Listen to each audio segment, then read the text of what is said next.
حضرت عائشہ رضی اللہ تعالی عنہ ایک بار نماز عشاء پڑھ کر دیر سے گھر پہنچی۔ اللہ کے نبی صلی اللہ علیہ وسلم نے جب دریافت کیا تو کہا کہ میں آپ کے ایک صحابی رضی اللہ تعالی عنہ کی قرأت سن رہی تھی۔ نبی کریم صلی اللہ علیہ وسلم نے یہ بھی حضرت عائشہ صدیقہ رضی اللہ تعالی عنہ سے سنا کہ میں نے اتنی اچھی قرأت پہلے کبھی نہیں سنی۔ اللہ کے نبی صلی اللہ علیہ وسلم نے کہا تو چلو پھر ہم دونوں چل کر کے ان صحابی محترم کی قرأت سنتے ہیں۔ اور جب حضرت محمد صلی اللہ علیہ وسلم اور حضرت عائشہ رضی اللہ تعالی عنہ اس صحابی کے مکان پر پہنچے، نبی کریم صلی اللہ علیہ وسلم ان کی آواز کو پہچانتے تھے۔ قرأت سننے کے ساتھ میں کہا کہ یہ تو سالم مولا ابو حذیفہ رضی اللہ تعالی عنہ ہیں۔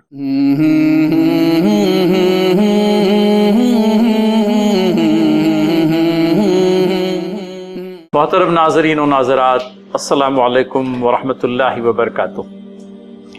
ابن عمر رضی اللہ تعالی عنہما بیان کرتے ہیں کہ عبادت کے ضمن میں امت مسلمہ سے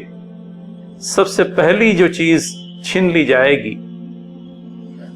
وہ ہے نیم شب کی نماز، نماز تہجد، اور دوسری شے جو بیان ہوئی وہ رفع الصوت، اونچی آواز میں قرآن کی تلاوت یا قرآن کی قرأت۔ صلاح الدین ایوبی رحمۃ اللہ علیہ کے تعلق سے بھی یہ آتا ہے کہ یروشلم پر حملہ کرنے سے پہلے آپ نے اس بات کا اطمینان کر لیا تھا کہ فوجیوں نے اپنے خیمے تہجد کی نماز کی ادائیگی کے لیے روشن کر رکھے ہیں یا نہیں، اور جب اس بات کا اطمینان ہوا تبھی آپ نے یروشلم پر چڑھائی کا فیصلہ کیا۔ دور رسالت میں اللہ کے نبی صلی اللہ علیہ وسلم بھی اس بات کا اطمینان فرماتے تھے کہ مدینۃ المنورہ کے گھروں کے اندر قیام اللیل کا اہتمام ہو بھی رہا ہے یا نہیں،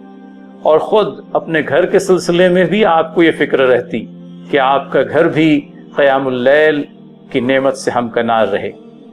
لہذا روایتوں میں یہ بات ہم لوگوں کو ملتی ہے کہ اللہ کے نبی صلی اللہ علیہ وسلم راتوں کو اپنے اصحاب کے گھروں کا رخ کرتے اور ان کو قیام اللیل میں پا کر ان کے گھروں کے پاس رک کر قرآن کی قرأت سنتے۔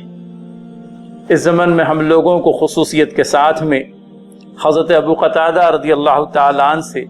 جو بات ملتی ہے وہ یہ کہ ایک رات اللہ کے نبی صلی اللہ علیہ وسلم کا گزر حضرت ابوبکر صدیق رضی اللہ تعالیٰ عنہ کے گھر سے ہوا، اور وہاں آپ نے حضرت ابوبکر صدیق رضی اللہ تعالیٰ عنہ کو کسی قدر دھیمی آواز میں قرآن کو پڑھتے ہوئے سنا، اور پھر آگے حضرت عمر رضی اللہ تعالیٰ عنہ کے مکان سے آپ کا گزر ہوا، اور وہاں آپ نے حضرت عمر رضی اللہ تعالیٰ عنہ کو اونچی آواز میں قرآن کی قرأت کرتے ہوئے سنا۔ دوسرے دن ان دونوں اصحاب کی موجودگی میں اللہ کے نبی صلی اللہ علیہ وسلم نے اس بات کا اظہار فرمایا۔ ابوبکر صدیق سے رضی اللہ عنہ جب اس بات کا استفسار کیا گیا کہ آپ قرآن کریم کی تلاوت مدھم آواز میں کیوں کر رہے تھے، حضرت ابوبکر صدیق نے جواب دیا کہ وہ ذات سن رہی تھی جس سے میں ہم کلام ہو رہا تھا۔ اور جب حضرت عمر رضی اللہ تعالیٰ عنہ سے اونچی آواز میں تلاوت کرنے کے سلسلے میں بات کہی گئی تو کہا کہ میں ان لوگوں کو جگا رہا تھا جو غفلت میں پڑے ہوئے ہیں اور شیطان کو بھگا رہا تھا۔ اللہ کے نبی صلی اللہ علیہ وسلم نے اپنے دونوں قریب ترین ساتھیوں کو یہ تلقین فرمائی کہ ابوبکر صدیق رضی اللہ تعالیٰ عنہ اپنی آواز کو اونچا کرے اور حضرت عمر رضی اللہ تعالیٰ عنہ اپنی آواز کو کم کر دیں۔ آخری ایام میں نبی محترم صلی اللہ علیہ وسلم نے یہ چاہا کہ امامت کی ذمہ داری، چونکہ آپ امامت کرنے سے اپنی طبیعت کے اعتبار سے معذور ہو گئے تھے، لہٰذا حضرت ابوبکر صدیق رضی اللہ تعالیٰ عنہ کو یہ ذمہ داری سونپنی چاہی۔ تب حضرت عائشہ رضی اللہ تعالیٰ عنہ اور حضرت حفصہ رضی اللہ تعالیٰ عنہ نے اس بات کی خواہش ظاہر کی، گویا کہ ایک تجویز اللہ کے نبی صلی اللہ علیہ وسلم کے سامنے رکھی کہ کیوں نہ حضرت عمر رضی اللہ تعالیٰ عنہ کو یہ ذمہ داری دی جائے کہ ان کی قرأت اونچی آواز میں ہوتی ہے اور اس سے شیطان بھاگ جاتے ہیں۔ لیکن اللہ کے نبی صلی اللہ علیہ وسلم نے یہی پسند فرمایا کہ آپ کی معذوری کی حالت میں، آپ کے زندگی کے آخری ایام میں حضرت ابوبکر صدیق رضی اللہ تعالیٰ عنہ منصب امامت پر فائز کیے جائیں، اور آپ نے حضرت ابوبکر صدیق رضی اللہ تعالیٰ عنہ نے نبی محترم صلی اللہ علیہ وسلم کی شدید علالت کی حالت میں امت مسلمہ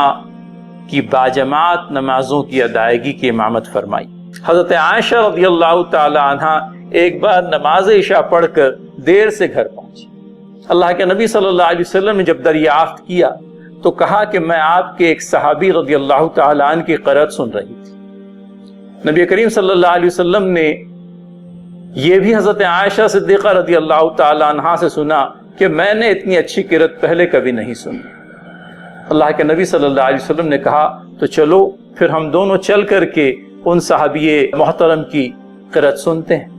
اور جب حضرت محمد صلی اللہ علیہ وسلم اور حضرت عائشہ رضی اللہ تعالی عنہا اس صحابی کے مکان پر پہنچے،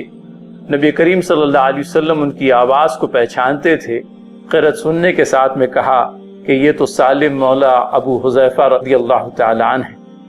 پھر اللہ کے رسول نے اللہ تعالیٰ کا شکر ادا کیا اور کہا کہ ایسا شخص بھی اللہ تعالیٰ نے میری امت میں رکھا ہے۔ اسی طرح ایک رات اللہ کے نبی صلی اللہ علیہ وسلم کا گزر حضرت ابو موسیٰ اشعری رضی اللہ تعالیٰ عنہ کے مکان سے ہوا، اور آپ صلی اللہ علیہ وسلم نے مکان کے باہر کھڑے ہو کر ابو موسیٰ اشعری رضی اللہ تعالیٰ عنہ کی زبانی قرآن کی تلاوت سنی اور اس سے محظوظ ہوتے رہے۔ ابو موسیٰ اشعری سے دوسرے روز جب ملاقات ہوئی تو آپ نے رات گئے واقعے کا تذکرہ کیا اور کہا کہ میں تمہارے گھر کے باہر تمہاری تلاوت قرآنی سن رہا تھا۔ ابو موسیٰ اشعری نے جواب دیا کہ یا رسول اللہ صلی اللہ علیہ وسلم، اگر مجھے یہ پتا ہوتا کہ آپ میرے ذریعے سے ہونے والی قرآن کی تلاوت سن رہے ہیں تو میں اور بھی خوش الحانی کے ساتھ میں قرآن کی تلاوت فرماتا۔ نبی محترم صلی اللہ علیہ وسلم نے ابو موسیٰ اشعری رضی اللہ تعالیٰ عنہ سے یہ کہا تھا کہ تمہیں لحن داؤد عنایت ہوا ہے۔ یا ایک اور روایت کے مطابق حضرت داؤد علیہ السلام کے مزمار میں سے کوئی مزمار اللہ تعالیٰ نے تمہیں عنایت کیا ہے۔ حضرات ناظرین، محترم ناظرات، ہم یہ جانتے ہیں کہ حضرت داؤد علیہ السلام کو اللہ تعالیٰ نے اپنے فضل خاص سے خوش الحانی عنایت کی تھی، اور آپ جب اللہ کی تسبیح بیان کرتے تو آپ کے ساتھ میں پہاڑ بھی اللہ تعالیٰ کی تسبیح بیان کرتے۔ لہٰذا اس مناسبت سے یہ بات ابو موسیٰ اشعری رضی اللہ تعالیٰ عنہ کے تعلق سے نبی کریم صلی اللہ علیہ وسلم نے ارشاد فرمائی کہ اللہ تعالیٰ نے داؤد علیہ السلام کے مزمار میں سے کوئی مزمار تمہیں عنایت کیا ہے۔ آخری بات جو اس سلسلے کی اور جو اپنے آپ میں بہت زیادہ دلگداز ہے اور اصحاب رسول اللہ صلی اللہ علیہ وسلم کے مراتب بلند کا ہم لوگوں کو پتہ دیتی ہے۔ واقعہ کچھ اس طرح سے کہ ایک مرتبہ کا ذکر نبی محترم صلی اللہ علیہ وسلم اپنے دونوں رفقائے کار حضرت ابوبکر صدیق رضی اللہ عنہ اور حضرت عمر رضی اللہ تعالیٰ عنہ کے ساتھ رات کے وقت میں مدینہ المنورہ کی گلیوں میں موجود تھے۔ آپ کا گزر حضرت ابن مسعود رضی اللہ تعالیٰ عنہ کے مکان سے ہوا۔ گھر میں عبداللہ بن مسعود رضی اللہ تعالیٰ عنہ قیام اللیل کی حالت میں اور قرآن کریم کی تلاوت۔ یہ وہی عبداللہ بن مسعود رضی اللہ تعالیٰ عنہ ناظرین جن سے اللہ کے نبی صلی اللہ علیہ وسلم نے سورہ نساء کی وہ آیت سنی تھی جس میں شہادت حق کی ذمہ داری کے سلسلے میں اللہ کے نبی صلی اللہ علیہ وسلم کو اللہ تعالیٰ نے روز قیامت بحیثیت گواہ کھڑا کرنے کی بات کہی تھی۔ عبداللہ بن مسعود کی تلاوت کو سن کر نبی محترم صلی اللہ علیہ وسلم اپنی جگہ رک گئے، دیر تک تلاوت سنی، پھر عبداللہ بن مسعود رضی اللہ تعالیٰ عنہ نے رکوع کیا،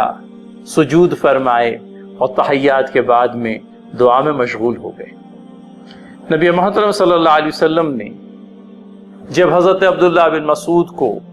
اللہ تعالیٰ کے حضور دعا کرتے ہوئے سنا تو نبی محترم صلی اللہ علیہ وسلم نے کہا سل تعطا سل تعطا، سوال کرو مانگو عطا کیا جائے گا۔ یہ بات کچھ حضرت ابن مسعود رضی اللہ تعالیٰ عنہ کی سماعت میں نہیں ہو رہی تھی۔ اللہ کے نبی صلی اللہ علیہ وسلم تو ان کے گھر کے باہر تھے،